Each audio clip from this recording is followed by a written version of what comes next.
Nah, Assalamualaikum warahmatullahi wabarakatuh. Perkenalkan, nama saya Raffi Digo Tansik, NIM 210748.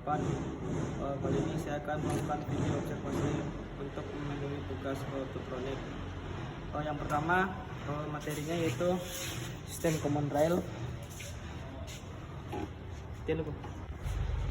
Sistem common rail merupakan sistem injeksi bahan bakar yang digunakan pada mesin diesel modern untuk meningkatkan efisiensi dan mengurangi emisi. Komponen utama pada sistem common rail meliputi yang pertama ada rel tekanan tinggi, tabung atau pipa berada di sini. Tabung atau pipa yang menyimpan bahan bakar bertekanan tinggi dan mendistribusikannya ke injektor. Selanjutnya pompa tekanan tinggi. Pompa tekanan tinggi berada di sini. Fungsinya yaitu untuk menaikkan tekanan bahan bakar dari tangki ke tekanan yang diperlukan untuk injeksi, biasanya antara 1000 hingga 2000 bar atau lebih. Komponen yang ketiga yaitu injektor. Injektor berada di dalam sini, di bawah cover ini.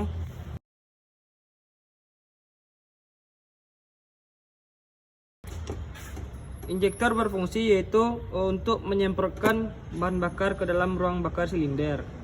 Injektor pada sistem common rail biasanya dikendalikan secara elektronik untuk mengatur jumlah dan waktu injeksi dengan presisi tinggi.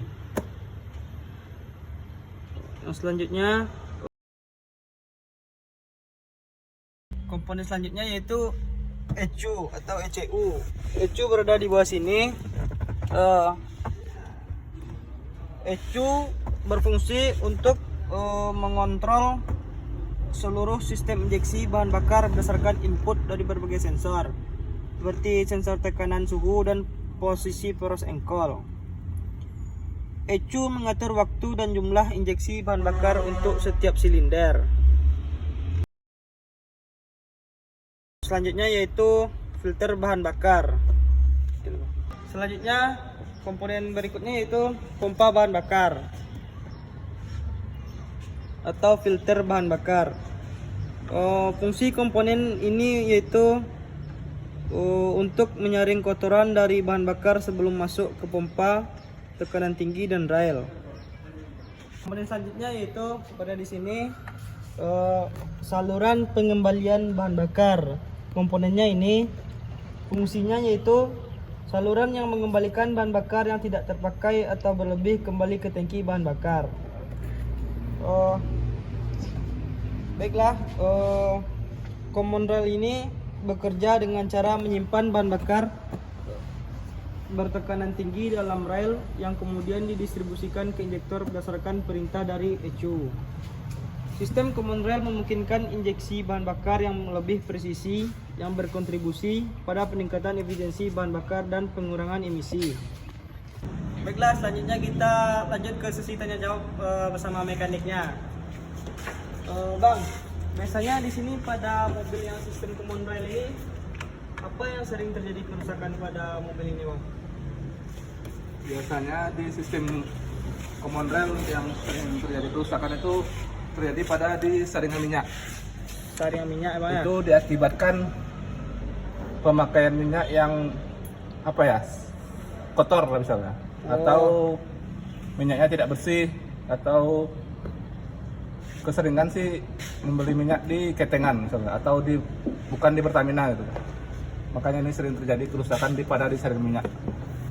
Bagaimana solusinya, Bang? Kalau untuk solusinya di saringan minyak ini sih, kalau bisa pengisian minyak jangan di ketengan atau di bawah, seharusnya di Pertamina lah. Jadi kalau ada kerusakan, solusinya ya harus kita ganti. Iya.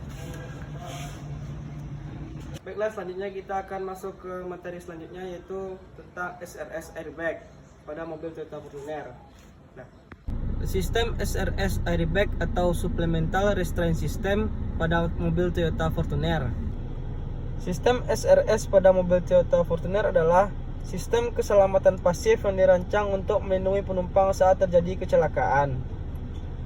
Komponen utama dari sistem SRS mobil Toyota Fortuner yaitu, kemudian yang pertama ECU airbag atau electronic control unit.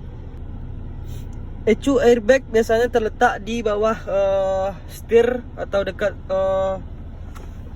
bawah dashboard di sini.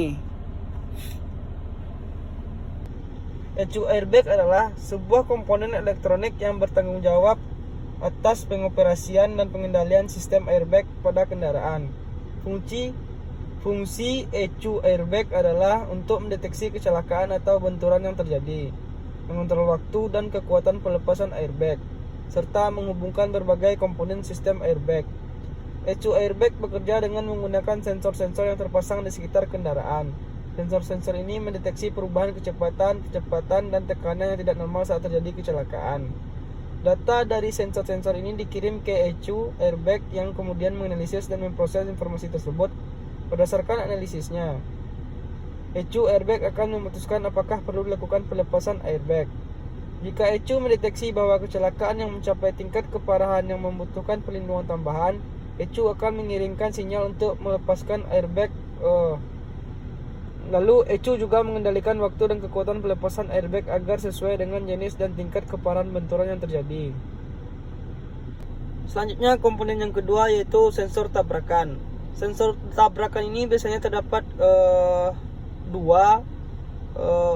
Yang pertama, sensor ini terletak pada headlamp atau di depan. Yang kedua, sensornya terletak di bawah kabin atau di tengah-tengah di bawah kabin. Fungsi sensor ini yaitu untuk mendeteksi kecepatan dan kekuatan tabrakan. Ketika sensor mendeteksi tabrakan yang cukup parah, mereka akan mengirim sinyal ke unit kontrol airbag untuk mengaktifkan airbag. Selanjutnya yaitu airbag atau kantong udara. Airbag terletak di sini satu, depan sini, di sini satu. Airbag akan mengembang secara otomatis saat terjadi tabrakan keras untuk melindungi penumpang dari benturan dengan bagian dalam kendaraan.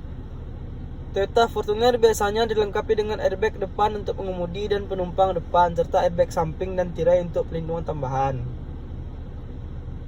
Baiklah, komponen selanjutnya yaitu sabuk pengaman pretensioner.